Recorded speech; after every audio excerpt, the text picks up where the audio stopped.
I'm pleased to welcome Audio-Technica back as presenting partner for Season 4 of Let's Talk About Sects. Their support has meant a lot, and their equipment is a huge reason why the show sounds great. Be sure to check out their creator pack if you're looking at content creation yourself. And if you're not a producer, get onto their home audio setups to get your home entertainment on point. Find out more at audio-technica.com.au.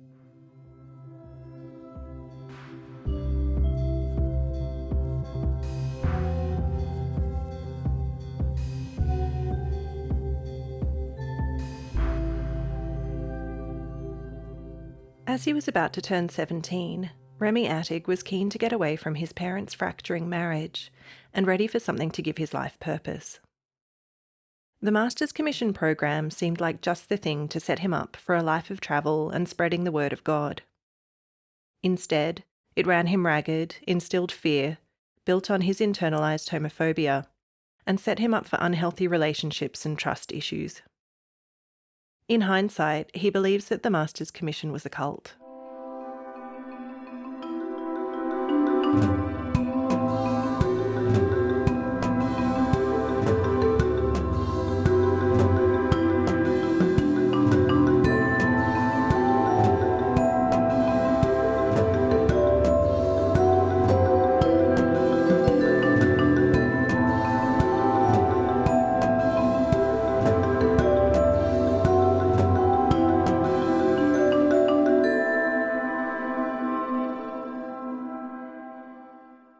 Welcome to Let's Talk About Sects, a podcast about cults around the world. I'm your host, Sarah Steele. Before we continue, a content warning. This podcast deals with issues that some people may find disturbing, related to emotional abuse and controlling behaviours. Please use your discretion as to whether this will be suitable for you and those around you who may be listening too. Today's episode, be sure to stick around after the credits for a couple of exciting pieces of Let's Talk About Sects related news.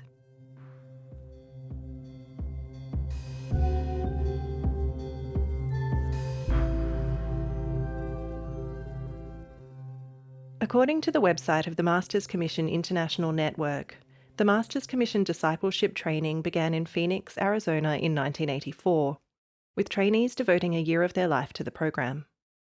Quote, Masters Commission was born in the heart of Larry Kerrychuk as a place where people of all walks of life could come, grow in their relationship with Christ, and lay a biblical foundation.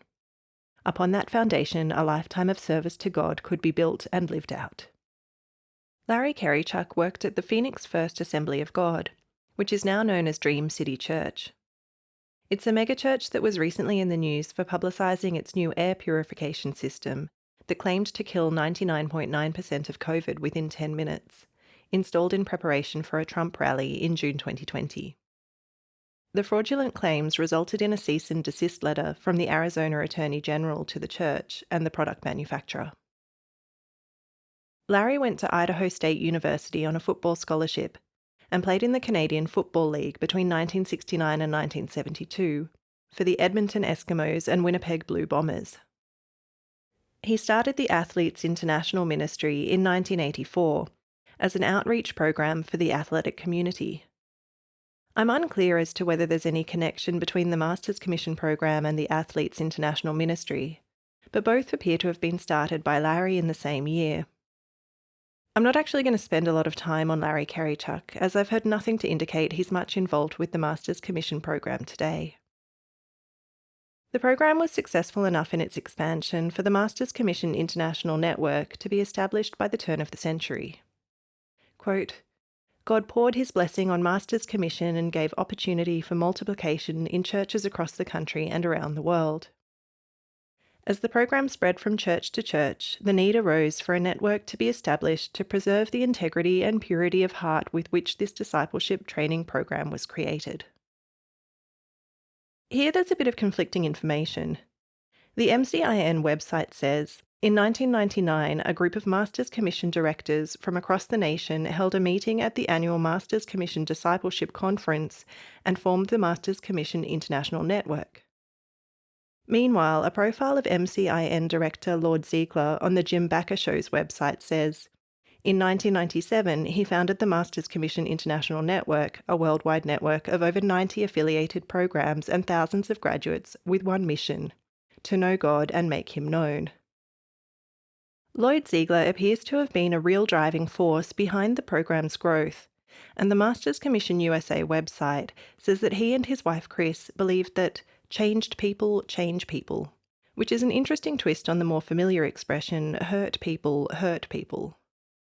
The churches that the program was spreading throughout, like Larry's and Lloyd Ziegler's, belonged to the Assemblies of God, a worldwide grouping of churches that form the largest Pentecostal denomination, and which we covered a little in Season 3, Episode 7. It's the denomination to which Australia's current Prime Minister Scott Morrison subscribes, and that from which the Living Word Fellowship founder John Robert Stevens was ousted for his unorthodox teachings. The various national church groupings within the denomination are autonomous, while the international fellowship members share certain beliefs around such things as speaking in tongues and divine healing. The MCIN website currently lists 52 different affiliate, pioneer, and international programs across the USA and around the world. It's quite possible that some of these programs aren't in any way problematic and have good leadership with former students who can speak of fulfilling experiences. Remy Attig's experiences in the Masters Commission were not that.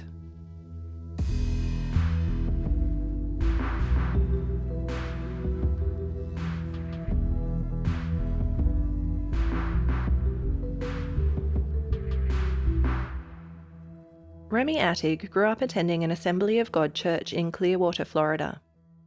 He'd heard about the Masters Commission through his church, and it sounded really appealing. So the way it was presented was that it was kind of a traveling theater group that also gave you a training program to become a minister in a 2-year span instead of going to Bible college, which took 4 years. And so like the element of theater and travel and things, this was exciting, right? It's like I don't know, like growing up and joining the circus. Remy's parents had been having relationship issues for a couple of years, and he was keen to get away. I'd always wanted to go to Latin America, and I viewed Master's Commission as sort of, I guess, with the deterioration of my parents' relationship, it seemed like a place that would be welcoming to me and that was dynamic. And it was this training program. So I would, be able to learn about the Bible better. I would be able to sort of get connections to go and live in Latin America and presumably continue doing the same type of Christian outreach. And it was dynamic. I mean, at the time, you had these really exciting leaders who were doing things like, and this is, I mean, in right around 2000, and so they're filming their own, and editing these videos that seemed really interesting and kind of reminiscent, I guess, as like a type of MTV sort of feel to it, particularly because in the tradition I grew up in, I wasn't really supposed to be watching MTV. So it kind of seemed like this sort of the radical, like Christian way of kind of being cool, I guess. And it just seemed like that's what everybody in my church was saying, like, oh, you really should do this thing. Like, it's really going to position you. You're going to learn a lot. This is like what God wants of you. So I decided to sign up. I started off, I guess I did 2 years with Master's Commission. A new Masters Commission program had just been started up at his church, so Remy didn't have to go elsewhere to attend. He joined up for the first year when he was 17. Some people would go away like it was a university type program, but I actually did it within my own church. And I was the first year that they had started the program there. And that was an offshoot of 2 other programs that were part of this sort of genealogy. So our leader had had done several years in Birmingham, Alabama, and then went to Los Angeles to set up a Master's Commission there and was there for a couple years and then came to where I was, which is Clearwater, Florida, which I'm sure features prominently with certain other groups on your podcast. When Remy started, he was one of about 20 people entering the first year of the program at the Clearwater Church. And along with those who had taken a year or 2 elsewhere already, there were probably around 30 people in his Master's Commission all up. At 17, Remy was the youngest, with the eldest being around 22. So basically, the structure of the organization was there was this leader who was a pastor of was hired by the church, the Assembly of God church in which it was housed, and he was this dynamic sort of, maybe he was, I think, 26 maybe at the time. um, and there was, as far as I could tell, pretty much no oversight from the church over what he did, but his control over the organization and over our individual lives was almost complete. Like whatever he wanted, we did. And under him, there was, third year student or students, depending on the year, and they had done several years of this either with us or elsewhere. And those people were really viewed as the leaders. I mean, they could do no wrong. Um, the next set down, there were second year students who, were definitely put in a leadership role. And then the first year students, we were really sort of the grunt workers, I guess, the peons of the group. The rules changed around what you could and couldn't do depending on which year of the program you were in. So first year students, for example, were not allowed to date, were not allowed to be in groups of ideally no smaller than 5 people, with certain exceptions, groups of 3 people, if you needed to go grocery shopping or this kind of thing was allowed. And as you went through the second and third year and whatever, you were allowed more autonomy, allowed to have relationships with members of the opposite sex, um, etc. But there was no other.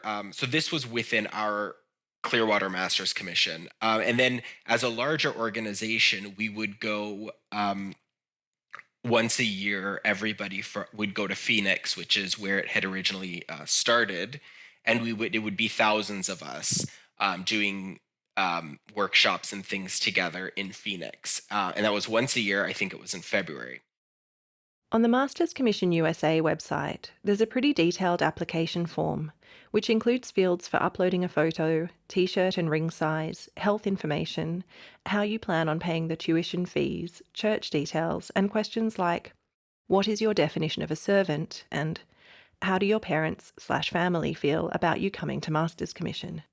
I did have to apply. I don't know that it was a very significant or rigorous application process. Since it was at my church and I had been involved with my church for a long time by that point, like I wasn't worried about getting accepted. It did cost money as well. So I don't remember how much it costs at this point, to be honest. I want to say it was probably somewhere around $4,000 or $5,000 for the 9 months at a time that I signed up. Um, and within that, though, was my housing cost. So they had a property that they gave us to live in, and then some of my food. I think my lunches were included every day, and then my dinners and my breakfasts were my responsibility. But I couldn't work. I couldn't do other work during that process. So I believe it was mostly my grandparents who paid for this experience. There's a tuition breakdown on the Masters Commission USA website, and it lists first year fees of $3,000 for program costs, $2,650 for housing costs, and $850 for curriculum, to total $6,500. In second year, the program cost comes down to $1,900, so the total is $5,400. When I was studying at university, I was fortunate enough to be able to live with my parents and worked a part-time job to cover day-to-day expenses. I wondered how students could afford to take the Masters Commission program. Um, I guess part of the thing that resonates, that what I've heard other people talking about, is this idea that, but if you're dedicated, you'll find a way, right? And we hear that like from so many groups, so many people you've talked to. It's kind of like if you really believe it, and also you'll ask friends, you'll ask church members wherever you're from to give maybe $50 or maybe $20, and you fundraise your way to be able to afford this. And I would also, for example, since I couldn't work during the time, like my summer break and my we did have a short winter break. I was working at seasonal labor to be able to afford my groceries the rest of the year because I wouldn't be able to afford them otherwise. I was interested to get a picture of what these fees went towards in terms of the course structure, and asked Remy if he could run me through a typical day and week during his first year of Master's Commission. Sure. So on a typical week, we would wake up most weekdays. We had to be at the church, like in the church, at 7 o'clock in the morning. And we would pray until 8. And this was like individual time. And the expectation was that you were kind of listening to your own music, reading the Bible, whatever, on your own. You had to sign in and put what time it was, and they would mark you tardy if you were late. And then, if you were late sufficient number of times, you would have to work on your day off. Monday was the students' day off in the Master's Commission program. That was mostly actually Tuesday to Saturday. So we would work doing various things. We would go to pray in the morning. Then we would usually theoretically have some sort of a class, but a lot of times we would just wait around for an hour or two until somebody could come meet us. A lot of times we would also be vacuuming the church, or we would be doing some kind of similar project. Sometimes people would be building props for the church's plays or what have you. And so Tuesdays, usually we would be done a bit earlier. So probably about 6 or 7 o'clock. Wednesdays, we would be the same thing, but we would have church at night. So we'd get off for about an hour. And by the time we get home after cleaning up at night from Wednesday night church, it would be about 10 o'clock. So any, shower, whatever you need to do. Then on Thursday, again, up at 7 o'clock. Same kind of thing as Tuesday. So we'd be around, and sometimes there would be evening events. Quite often, there would be evening events that we would be expected to attend. So we might finish at 6 or 7, but actually need to be back, an hour later and work a bit longer. Friday, Saturday, same general model. Saturdays, we usually had a bit of time off. Not a lot. The expectation was that we were around, we were helping. Sundays, we would have to be at church in the morning. Still, all of these days waking up and getting to there at 7 o'clock first for Bible study. Sundays, we would usually be expected to go to our MC parents' house for lunch if they invited us. And then we'd be back for Bible study and any prep work in the evening. We'd finish probably 8 o'clock or so. And then Mondays were quote unquote our day off. But again, if you'd been tardy to things or if they had another reason to punish you, a lot of times what would end up happening was you would, as your punishment, it might be that you had to detail cars for the day, or you had to, I don't know, rake leaves, which sounds like a weird thing in Florida, but yeah, leaves still fall. Or you'd have to garden, or you'd have to volunteer at the food bank. And a lot of times, some of the second or third year students would want to encourage us, on our time off to go work at some other cause. So, a religiously affiliated homeless shelter or something like this. So, the amount of actual time we got off was pretty limited, even when we did have our days off. And that was pretty much the only time a lot of us had also to go shopping, to do our laundry, etc. Remy explains a little more about the MC parents he mentioned a bit later. I was surprised that it sounded like a fair amount of time was spent on doing things like manual labour. A former student named Jill Sonsterby wrote of her experiences at the Christchurch Kirkland Masters Commission, where instead of living communally, her cohort lived with a local family. Quote, "Students were graded weekly by the Christian host family they lived with. This family evaluated our interactions with their family, how we performed the chores we were required to do, the cleanliness of our rooms, if we were sharing our deep heart stuff with them. When these weekly student evaluations came back from the host families with low marks, we would find ourselves in Monday Club. Monday Club was similar to detention. The higher-ups in Master's Commission would dictate what we would be doing to make up for our low marks that week. Sometimes we cleaned church leaders' homes, sometimes we ironed church leaders' clothing, sometimes we tended church leaders' gardens." End quote. An anonymous author writing under An American Christian on Medium recounted, Master's Commission was often jokingly called Movers Commission because of the amount of time spent moving large and heavy objects for the church or some of its congregants. We were often just an easy source of unpaid labour, especially since it wasn't voluntary. There was a fair amount of that. I mean, theoretically, we were having classes in the morning and classes in the afternoon. We would have lunch together. But there was a lot of this sort of doing random things. And when I look back on it, I think, what was I doing? Why was I always exhausted? And I'm looking back and I'm thinking, just whenever the church needed help, we were there to help.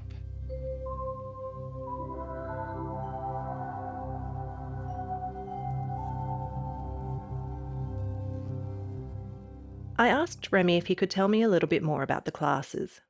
The way that it was supposed to work was that after 2 years, you were supposed to have done all of the required courses to officially become ordained as an Assembly of God minister. And so at the beginning, we started doing some of those. And so we had ordered these books that there was this arrangement between Master's Commission and this um, online sort of Assembly of God university.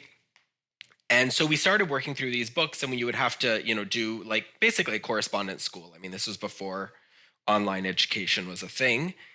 So sometimes the courses would focus on preparing us for those. Sometimes they would be the most random of things, like, we're going to talk about, ironically, we're going to talk about how to minister to people in cult groups and how to like debunk their thinking about, their erroneous thinking about, their belief systems, and the irony of like, oh, we're going to tell you how to get people out of cults.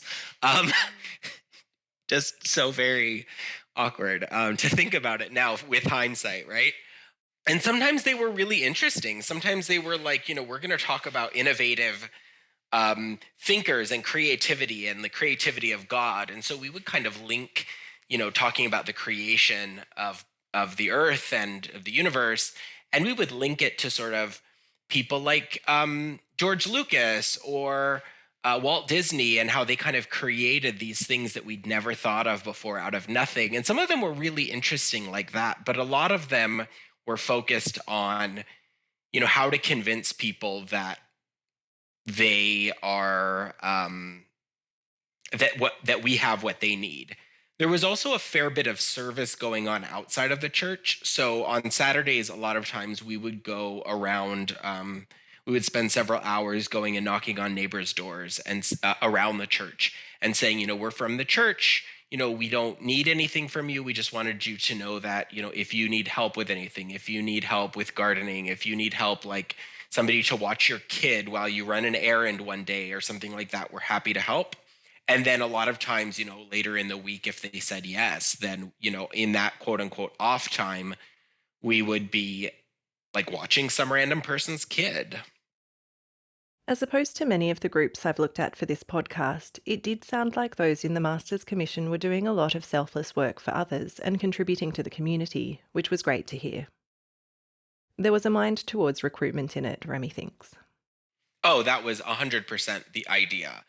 I think that we were taught, I don't know if these were the words so much, but this idea that, if we serve, then people will want to be like us, and that we're called to serve. And so, you couldn't imagine saying, this is too much, I'm exhausted, what are we doing? It was just, if God called you to serve, and maybe that meant taking care of, Julia's kid around the corner or something, God called you to do it, so you serve.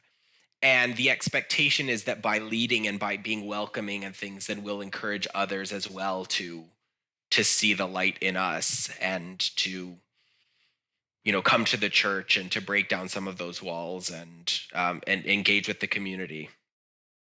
Another thing that students in the program would do is travel around the country and perform theatre shows at other locations. We would go to other churches all over the place. So we went as far as we went to Mardi Gras, which and preached on the streets amidst naked people and drunk people, which probably isn't the best use of one's time. Um, We went as far north as New York and a lot of places in between. So New York, just for your context, is about a 22-hour drive.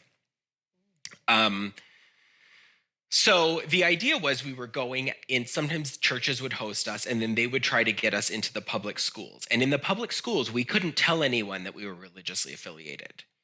So the goal was to tell that it was to do some of our theater stuff, get them excited about what we were doing and think, oh, this is cool. This is kind of like live MTV. And then we would invite them to something and we'd be like, oh, we're hosting this thing at this place, which was a church. And then we would kind of coerce them basically without saying it was a church because, that brings in issues with religion in schools.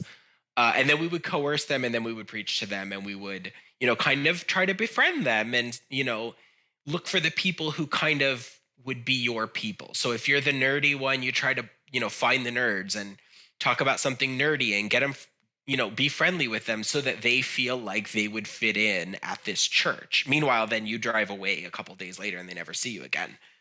Remy told me a little bit more about the types of shows they would put on.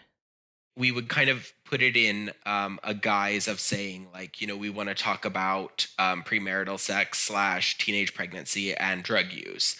And so we would frame it as like a making right choices, and we would talk about the consequences of your actions in the public school.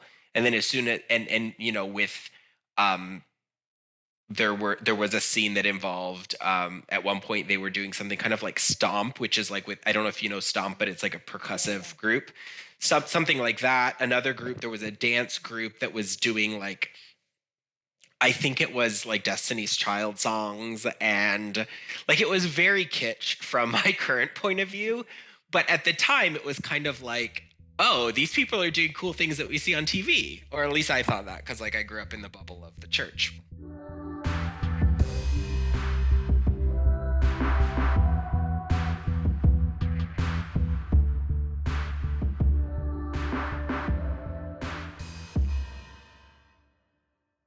One thing that struck Remy as odd from the outset was the attitude in Master's Commission to students' relationships with their relatives. The way that it encouraged us to interact or not with our parents was really peculiar.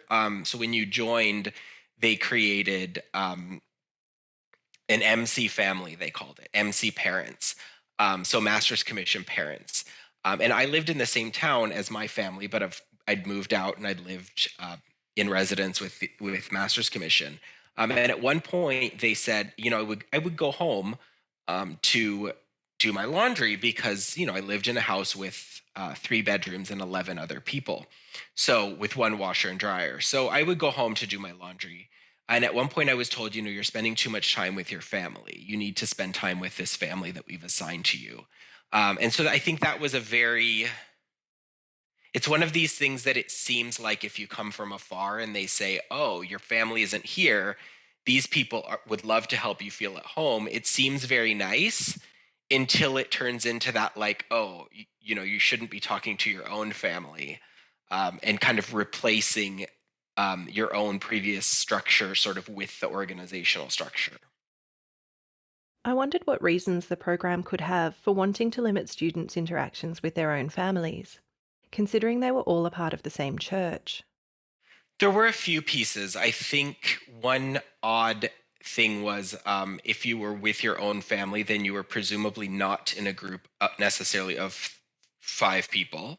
And so then what that meant you were doing, I mean, were you like, did we really know if you were at home? Maybe you were off, at the library reading something you shouldn't be reading, or on a date, or nobody's watching you. Um, so I think that there's that piece. I also think there's the piece of sort of um,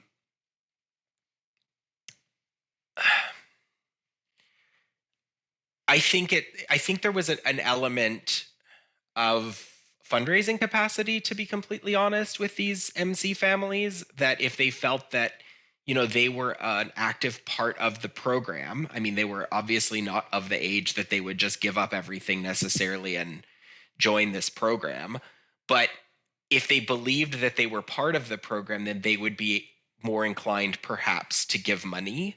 um, as a way of, seems very nefarious, but I think there were several of these intersecting elements at play. It sounded to me like the students were treated as if they were not at all to be trusted, and I asked Remy whether this was the case. The express reason for saying no groups less than five was really because they didn't want some people dating and then just having one single chaperone, because we weren't allowed to date during the first year. And the other thing, though, was whenever they didn't trust us as a starting point. And so I remember times when they would just call us all together randomly in the morning. We'd just be waiting around, and somebody would walk in and would say something like, you know, I know that it's, and would not say this to anyone specifically. And that's what made it just so toxic. But would just come in and say, I know a lot of you think that no one knows what's happening when you're alone, but we know, and you need to get right with God. And it was this way of like, you didn't know who they were talking about. So it could be you, which made you constantly think about like, oh my God, what did I do? They must be talking about me. And so this manipulation of sort of they don't trust you, and then you can't really trust each other because it makes you think, but I don't think I did anything, but then who did what? So it kind of creates this culture of like having to depend on this, like, who we perceive to be this very holy leader, because he was trying to get us all, keep us all on the right path.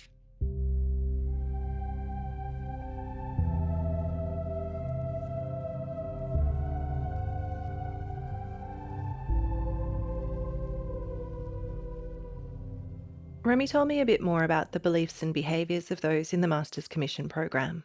As I was talking to two of the few people that were in it with me that I've stayed in touch with, we talked a lot about this idea that so there's this very strict gender divide. So women are expected to prepare to be godly wives, and men in the program were expected to eventually become ministers. Um, and so, therefore, by extension, men were the leaders and women were the followers. So, men a lot of times would be assigned to build things or to take a leadership role in maybe music, or I led a puppet team because I really like sort of that creative side of things, and I enjoyed kids quite a lot at the time. Um, but a lot of this idea of this gender divide, women, on the other hand, would be expected to work in the nursery, take care of the leader's, his name was Dan, the leader's kid. Um, so there was also a very strong belief system in that everyone else was going to hell, and that what we should strive for is perfection.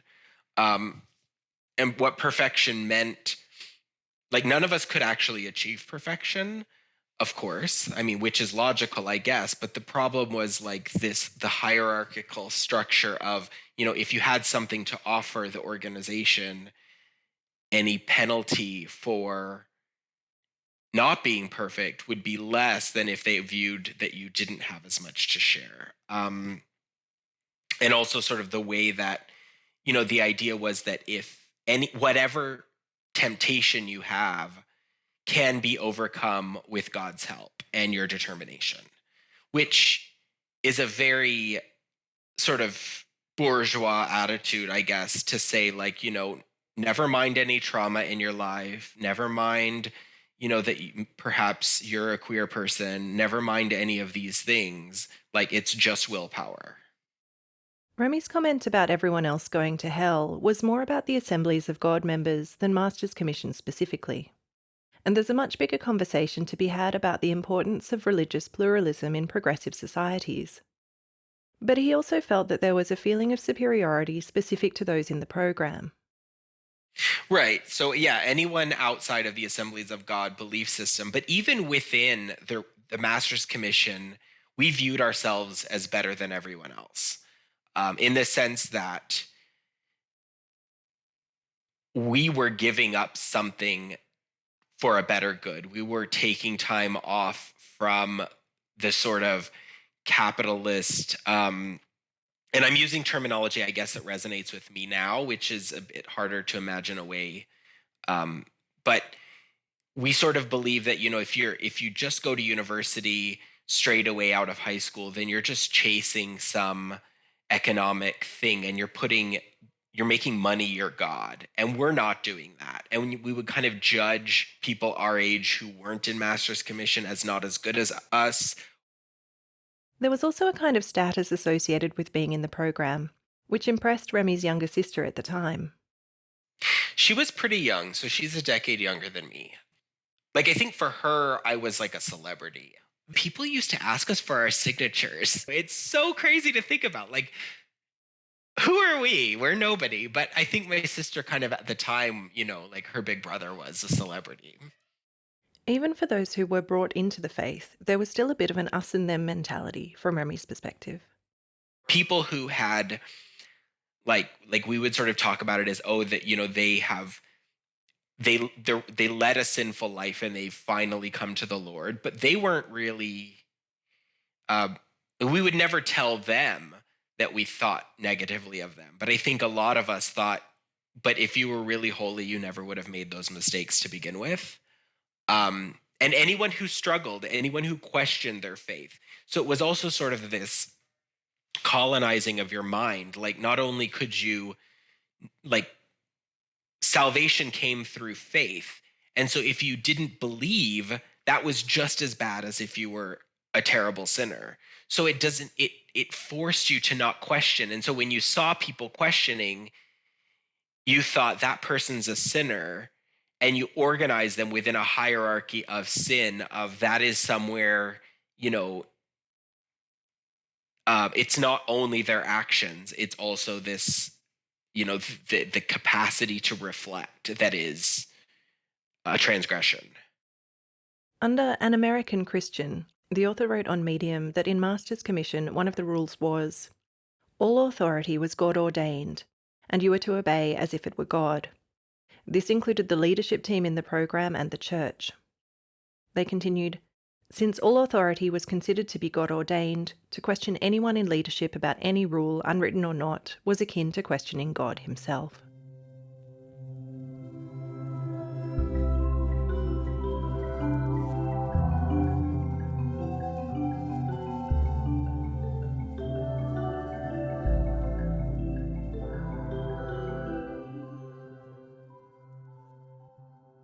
The thing that struck me about this organisation in particular, that appears to make it less of a cult, is that there's a clear path to exit.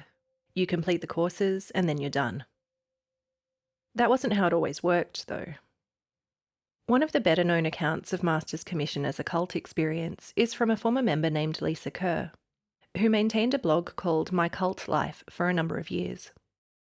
Although the blog is now defunct, Lisa shared her story across a number of publications. And for her, once she'd been through the program, she went on to plant new ministries by building more Master's Commissions around the country. She was groomed to be a good pastor's wife and taught not to trust her own rebellious nature. Lisa wrote for HuffPost, quote, almost immediately, the Master's Commission disciples had me convinced that, by joining them, I would be joining an elite group of soldiers for Christ that would change the world by drawing people closer to God. As soldiers, we would go to the ends of the earth using any means necessary to bring people to salvation. Within weeks, I submitted my life to their cause and gave up my dreams to follow theirs. I'm uncertain whether Remy just didn't have the sort of personality, or some might think it ego, that would allow for setting up a high-demand program of his own. But he found himself abandoned at the end of his courses. Yeah. So what I did when I left, and I've talked to two other people. So what I did was I went to Latin America for a year, and I worked starting up one of these programs there, which is really hard for me to think about and to stomach. And but the expectation is that you go into the ministry. And the reality was, as soon as I left, they had promised me, they said, we believe in in your work. We believe that you're going to set up this one with, with other people. It wasn't just me embarking on my own. But they said, we believe in you. We're going to give you financial support and everything, which I then counted on. And as soon as I got off the plane, no one would answer my phone calls. Nobody sent checks. It was just like there was no sort of emotional support. There was none of what they had promised. It was just sort of like, okay, we're done with you now. And that is actually what the two other people I talked to both sort of articulated, like, they just drop you, like, good luck. Deal with your, we've given you all of this institutionalized structure your whole life, for the last couple of years around everything in your life. Like, good luck. Lisa Kerr had an FAQ page on her My Cult Life blog, and one of the questions was, "But you have to hear my story about attending Master's Commission or Mercy Ministries, etc. My group was different. They're not all like that, I swear." Lisa's answer included the following. "I spent several years in Master's Commission and worked for the Master's Commission International Network, MCIN.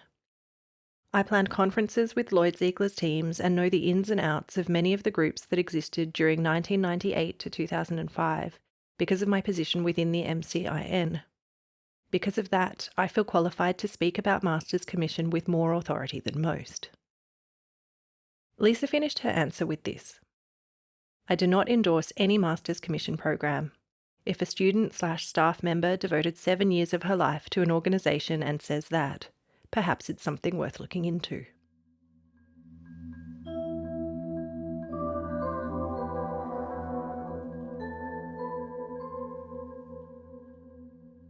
There's a Reddit thread from November 2020 that asks whether the Master's Commission is the most organised, well-funded, fastest-growing thought reform scheme in America. One of the respondents compares it to Scientology's Sea Org. Another writes, "I knew a lot of people in this program at one point. The church used them like cheap labour under the guise of learning ministry. The first-year students weren't allowed to talk to members of the opposite gender. They weren't allowed to listen to secular music. They were often extremely sleep-deprived from late hours spent setting up for church services and events. They were used to funnel graduating high school students into the program. A lot of them were wonderful, beautiful people who really wanted to make people's lives better. Many of them became disenfranchised with the church, but a few of them went on to be pastors." I'd sent Remy the 3 criteria that I used to define a cult for Let's Talk About Sects, and a quick reminder that it's a pretty nebulous concept that means different things to different people. Groups like QAnon are showing an evolution in some of these definitions, which is something I hope to explore further sometime soon. But I put these criteria to Remy and asked him if he could expand on whether and to what extent the operations of his Master's Commission fit with them. As he mentioned earlier, his leader had been a man named Dan. So for the charismatic leader part, Dan was absolutely that. He was dynamic. He would jump into a room. He would capture everyone's attention.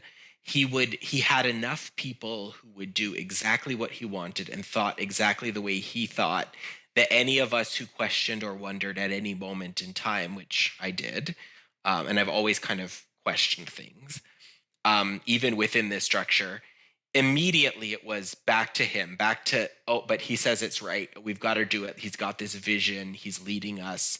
Um, I think it's also the close control thing is, you know, when I was talking to one of these people the other day, one of the things I said is, is I said, I'm going on this podcast and talking about Master's Commission being a cult. And she says, "Do you think it was really a cult?" And I said, "Listen." And I started going through these criteria and I said, he controlled how much we slept. Like we were constantly, if we slept too much, he would walk in and wake people up. If you came in late because you weren't feeling well, I was literally at one point vomiting on the floor of the bathroom and he guilted me into getting on an airplane to go to Phoenix for the big event, where I laid in a hotel bed and like just with a huge crazy fever and was sick the whole time. So the level of control um, was insane. The person writing under An American Christian detailed on Medium, quote, One of the more cruel policies was called crawl in, don't call in. This was a reference to coming in when you were sick, no matter what was wrong, instead of calling in. After you arrived, the leadership would determine whether you were ill enough to make it through the day. According to them, most people weren't sick, they were just tired and wanted more sleep. In 4 years, not once was I allowed to go home, no matter how sick I was. End quote. The writer also shares a disturbing story of a young woman who ended up in hospital with pneumonia, only after her host mother insisted that she seek treatment after days of her being pressured to continue attending the program through high fevers and total exhaustion. Mental health was not spared from this attitude. At one point, I had gone to see, before I went to Dominican Republic, I went and saw a psychologist, and they said, you're too stressed. And this was to make sure that I was ready for this, to move and everything. He said, you're too stressed. And I went back and I told Dan, I said, listen, I went to the church headquarters in Missouri, and as part of this before I left process, they said, we want you to see a psychologist, and he said, I'm too stressed. And Dan said, well, are you going to listen to him, or are you going to listen to God? At the blog Lefty in Her Right Mind, an anonymous author recorded some thoughts about her 2 years in a master's commission. She was diagnosed by a psychiatrist during her time there with major depression and PTSD. Quote, "Now, I actually agree with those diagnoses, but not because I had a problem or because I was crazy. It was because of the traumatic experience I lived on a daily basis." The second criteria I've been using for this show is around a group believing that they have exclusive access to the truth and the rest of the world is wrong. And the third is about levels of secretiveness. The issue of the access to the truth, absolutely. At the larger Assemblies of God has a belief system that does suggest that they have the exclusive access to the truth, and that the rest of the world is wrong. But within Master's Commission, it's sort of this extra level of, there's very little capacity for grace, for mercy, for forgiveness, even though they say that there is endless capacity for mercy and for forgiveness. When the way that you structure your belief system is to shame people who seek forgiveness, it kind of, makes you wonder if that's what they believe. And our entire purpose was to go and convert people and to convince them. And, growing up with the Assemblies of God belief system and then moving into sort of this exaggerated form of Master's Commission, I mean, I truly believed that Anglicans and Catholics and Baptists were going to hell. It didn't matter that they were all Christians. It was they weren't the right ones. And I don't know how much, I think, having grown up in the Assemblies of God and then moved into this, it's hard sometimes for me to separate what part of the belief system might be Assemblies of God and what might have been sort of expounded upon or controlled more through Master's Commission. But the secretive piece, this I had to think a bit about this one, and the way that I kind of remember the organization and the way that I was helped to remember it by the two people that I talked to, was that we were portrayed as holy to everyone within the Assemblies of God Church and beyond. But within, we were constantly told that we were sinners. We were constantly shamed. We were constantly led to believe that people knew secrets about us, that they were holding over us. We were threatened. We were told that some people weren't good enough. I was told that by somebody who had a crush on me, that she went to Dan and Dan said, "Oh no, you don't want that one."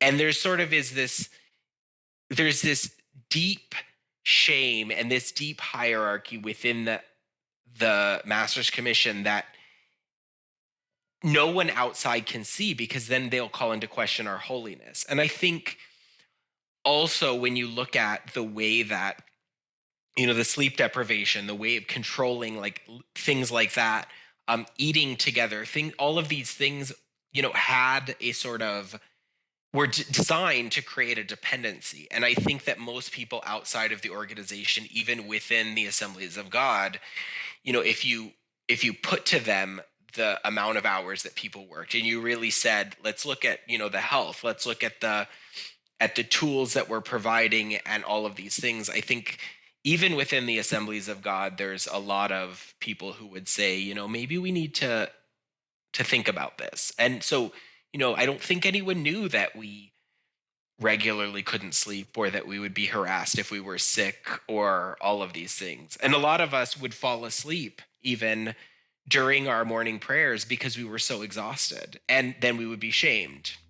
But I think the manipulation tactics were not things that most non-Masters Commission Assemblies of God members would be aware of.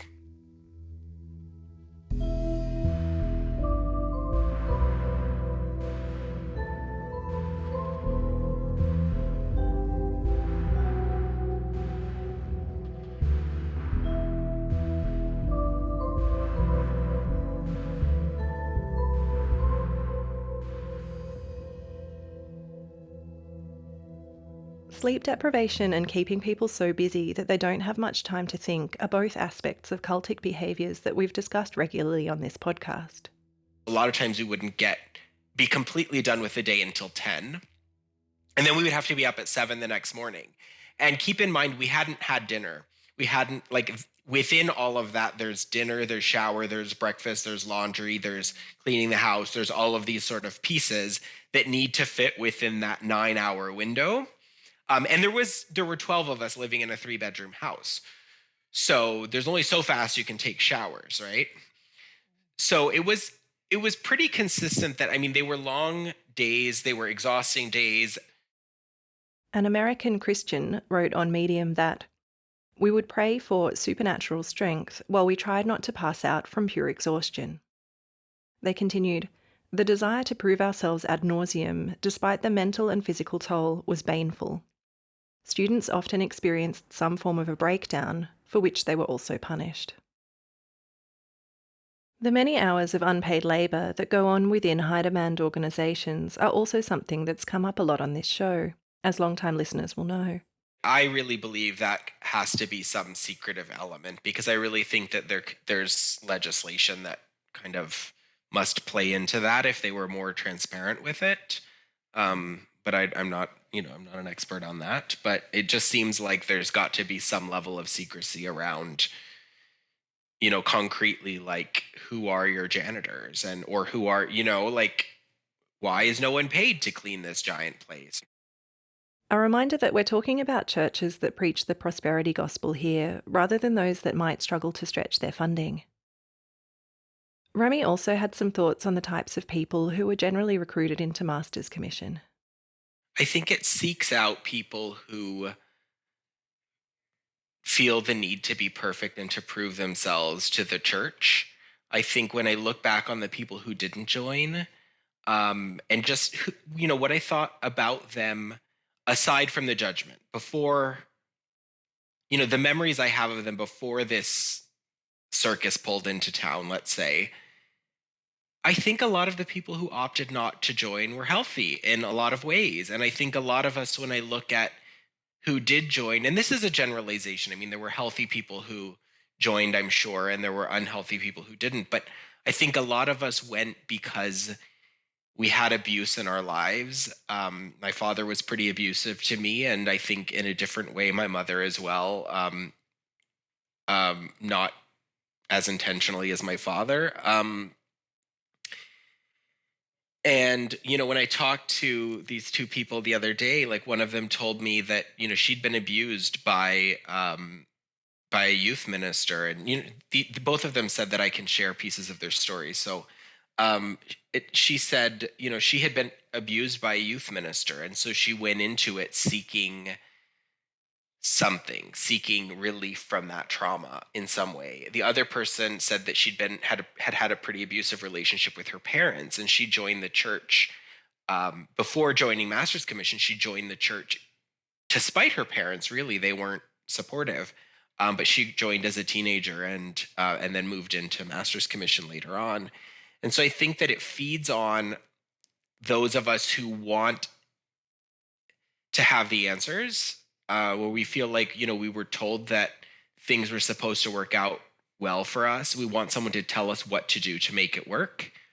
Um, and I think, it feeds off of people who seek out that charisma and want something exciting and don't know what to do with their life at the time. Um, and then I think that once you're in, it creates this belief in yourself that you're just a sinful, disgusting person, and that, your secrets will find you out. And it's just, that was the constant fear. And it didn't matter what the sin was. Like, I wasn't quote unquote sinning at the time. But the idea that somebody could think that I was gay and tell someone else, even though I hadn't done anything, it was the thought, was terrifying.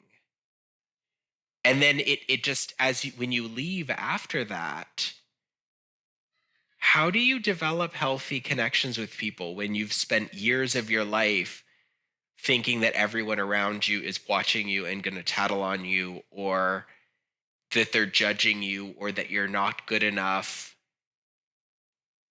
And both of the people I talked to and we all were in really unhealthy relationships after that.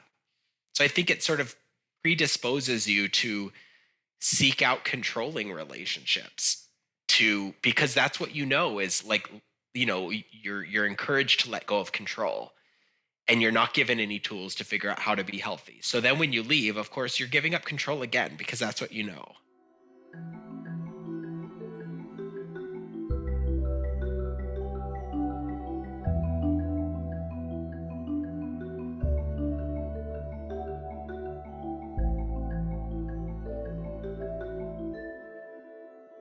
There's a change.org petition with over 1,700 signatures at the time of writing this episode entitled, "Demand Assemblies of God to take a stand against Jean Mayo's abuse."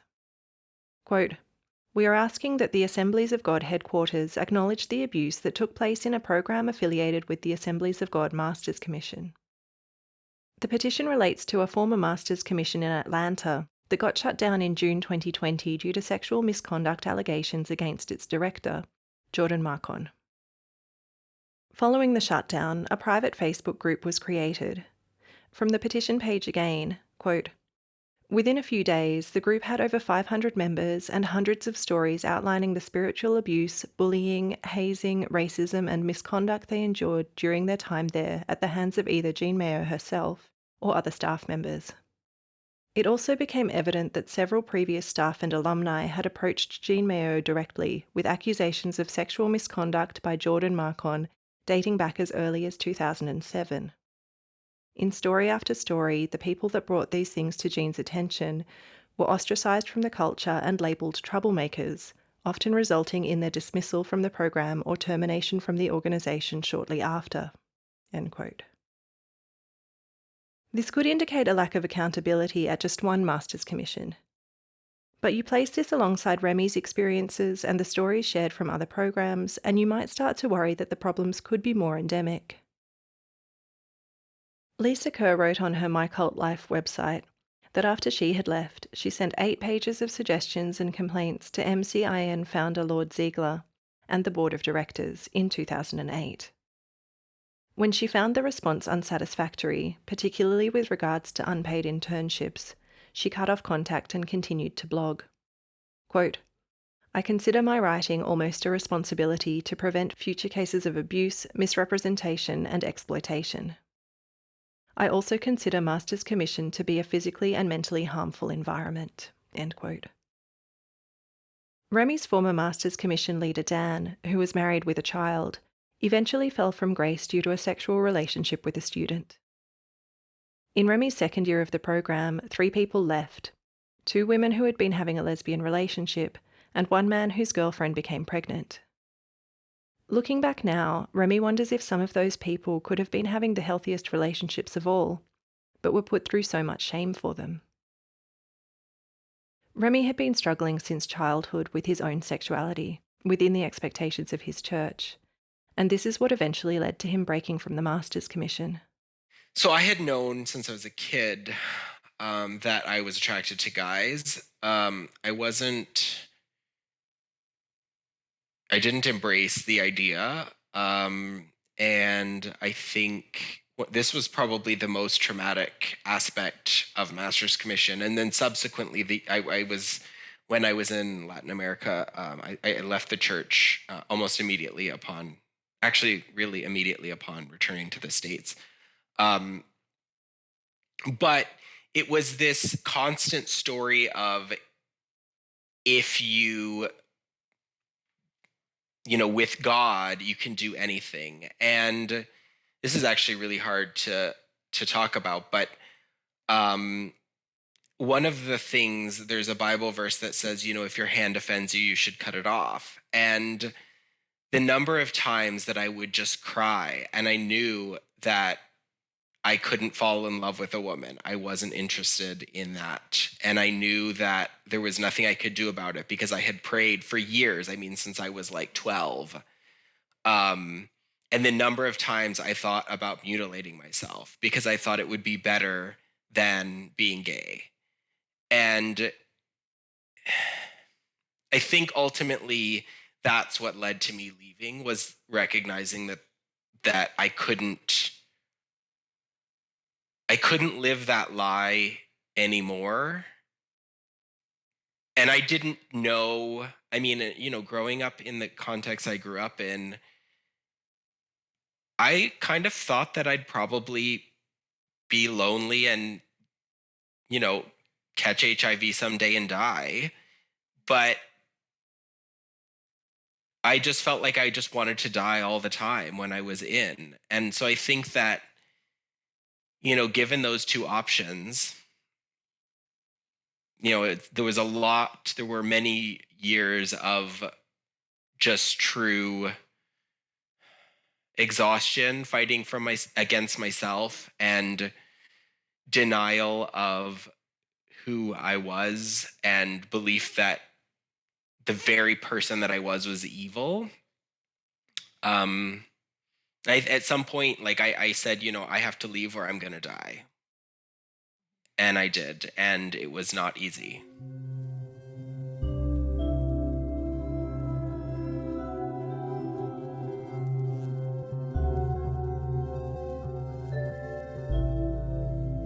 I asked Remy about the impact of having to leave behind all the people he knew and loved to start a new life.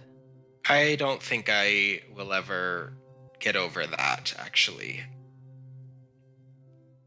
I still struggle a lot, and I am working with a therapist and have worked with many therapists over the years, but I don't know how to meet people and how to trust people and how to build healthy social relationships. Like all of my formative years was me being the person that I needed to be so that people would accept me.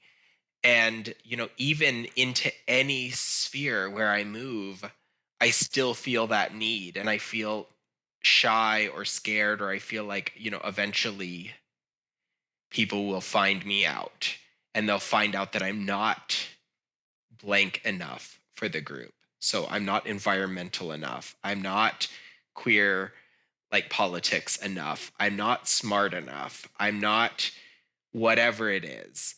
And I think that has just followed me. And I think that's really like the most, I think I've heard that from a lot of other people too. Maybe more so people who grew up in cult situations, is this idea that, there was no previous you to go back to. And so, how do you know what you want? Can you know what you want? Is it okay to want? Like all of those things, I think, are just, I don't know. I've been out for what, like 15 years now, I guess. And maybe, oh gosh, more than that. Like 18 years. And I still don't know. And it sucks. At the blog Lefty in Her Right Mind, of the aftermath of her 2 years in a Master's Commission, the author wrote, "To this day I still struggle with a lot of the repercussions of my experience in Masters, and I do have mild PTSD that has improved. It affects my relationships with others because there's an inherent distrust that I struggle to move past. I still struggle with forcing myself to rest and not drive myself to the point of exhaustion. I still have to tell myself that rest and rejuvenation is okay. And I think another thing that a lot of us, the reality for a lot of us is that our partners can't ever understand. And I think that's really hard. You can tell them, but it's not the same. And it does, I mean, my partner is amazing and so supportive, but it's just like when every piece of your life is so controlled and your concept of self is so controlled, it's like no one else will ever understand that, I think, unless they've lived through it, which is why I think it's really important, like this type of podcast. And there's some others that have been really helpful because I see that, other people have lived through this, and it's easy to feel really alone, especially in the types of circles that I move in now. Like, you don't hear people talking about this a lot. And so it's easy to feel like, oh my God, everyone's going to think I'm weird and that I'm crazy. And like, yeah, like I have been through a lot of weird stuff, but so have other people.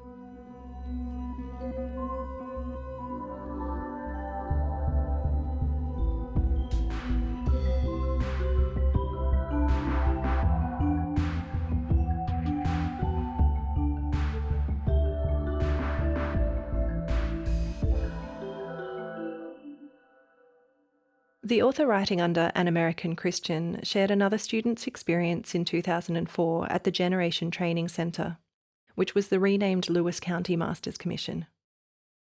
At election time, students were told to bring their ballots in, and those who weren't registered to vote were supplied with voter registration cards. They were all supervised as they were instructed to follow the pastor's recommendations on how to vote for the Republican Party. Donald Trump's support amongst evangelical Christians in the USA is well documented, and Remy had an interesting perspective on this. Well, and I tell people that, if I wasn't a queer person, I probably would be one of these, Trump supporters, because I wouldn't have ever had to reflect and think about things differently, which is also quite tragic to think that that could have been my reality. An American Christian also shared an email from his former pastor dated the 9th of July 2009 and addressed to the church that said, quote, "The hate crimes bill is due to be passed any time this week or early next. We must make our voice heard. If this passes, it will seriously limit any comments that I or any pastor would make from the pulpit regarding homosexuality as a sin." Remy had had his own internalized homophobia as a result of the belief system he was born into, and it didn't only impact himself. I want to end today on Remy's reflections about why he's telling his story now, and how it's not an easy thing to do. Like, I believed those things about myself, and I believe them about other people. And I grew up in this society, and I identify now as like a very radical, like queer person. And I, advocate very actively and visibly for the rights of trans people and the rights of other queer people. And there's this profound embarrassment that I feel for the way that, the things that I believed and the harm that I did. And that's kind of led to me burying a lot of this for a long time. And your podcast really helped me realize that a lot of other people have gone through these things too. And that other people need to know that, like, just because you're trying to fight for the rights of people now doesn't mean that you had it easy, and doesn't, like, from that perspective, doesn't mean that you just grew up where it was okay. Like, some of us had to fight really hard to get to the place where we could fight for other people. We had to fight against ourselves, and we had to fight against abusers who just, you know, for whatever reason, convinced us of our inferiority.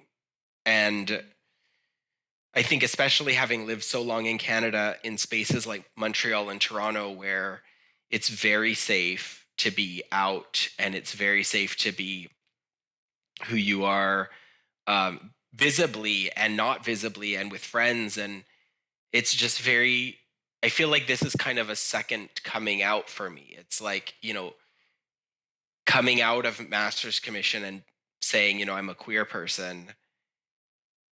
I wasn't sure how people were going to react, and I wasn't sure how people would, who I would lose. And I feel like, in the queer spaces that I move in, I'm also, there's a level of fear that, like, telling my story and, saying I caused a lot of harm is also scary in the same way. Just, I think the end goal is to help people.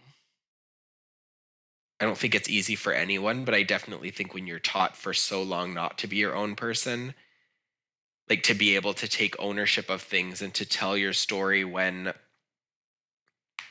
it comes with so much guilt and shame and embarrassment, I think is, for some of us, it's taken a lot to get there.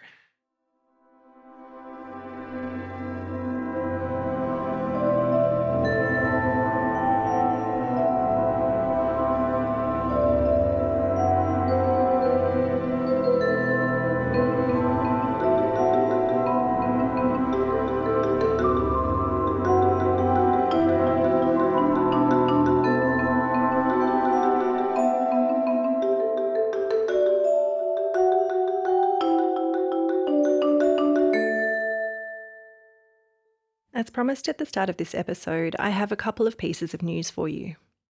The first is that I've just signed a book contract and will be spending the next year or so writing about so many of the things I've learned from making this project, from the incredible survivors, researchers, and journalists who've shared their experiences and knowledge with me. I'm very excited about this and can't wait to bring you more news as I work on the book. If you'd like to stay in the loop, best thing to do is sign up to the LTAS e-newsletter via the website at ltaspod.com. The other news is that LTAS composer Joe Gould is currently working on a soundtrack album to collect his work into selected full-length tracks that make for a rich listening experience. I can't wait to bring you more news on that one too. You can access ad-free episodes and support the production of this independent podcast via Patreon, patreon.com/ltaspod, or with a one-off donation or merch purchase.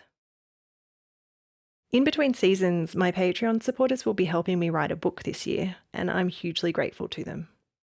Even $1 a month helps. I don't ever want to make episodes of this podcast exclusive, as I believe the stories need to be heard as far and wide as possible. But supporters do get early release and ad-free episodes, updates from me, and some other fun perks in the mail.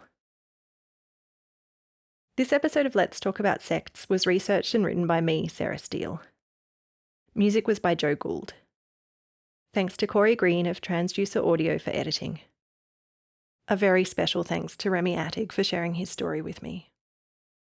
Information sources are listed on the episode page at ltaspod.com. Thanks again to Audio Technica, presenting partner for Season 4 of Let's Talk About Sects. If you're in the market for some top-quality audio equipment, be sure to head to audio-technica.com.au to check out their stuff. Their range of earphones and headphones is quite ridiculous, from true wireless to noise cancelling to professional studio, and they're known for some of the best sound around. If you've been personally affected by involvement in a cult or would like to support those who have been, you can find support or donate to cult information and family support if you're in Australia via cifs.org.au, and you can find resources outside of Australia with the International Cultic Studies Association via icsahome.com. Thanks for joining me, and hope to catch you again next episode.